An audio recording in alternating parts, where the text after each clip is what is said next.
بسم الله الرحمن الرحيم. يا أيها المزمل قم الليل إلا قليلا نصفه أو انقص منه قليلا أو زد عليه ورتل القرآن ترتيلا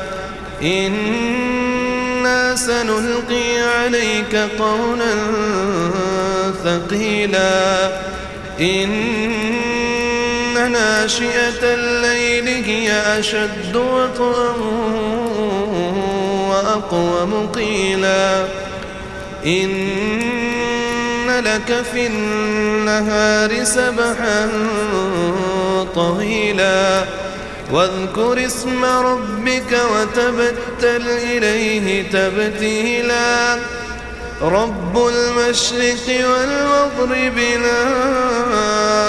إله إلا هو فاتخذه وكيلا واصبر على ما يقولون واهجرهم هجرا جميلا وذرني والمكذبين أولي النعمة ومهلهم قليلا إن لدينا أنكالا وجحيما وطعاما ذا غصة وعذابا أليما يوم ترجف الأرض والجبال وكانت الجبال كثيبا مهيلا إنا أرسلنا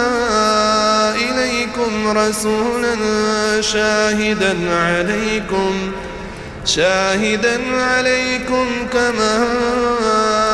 أرسلنا إلى فرعون رسولا فعصى فرعون الرسول فأخذناه أخذا وبيلا فكيف تتقون إن كفرتم يوما يجعل الولدان شيبا السماء منفطر به كان وعده مفعولا إن هذه تذكرة فمن شاء اتخذ إلى ربه سبيلا.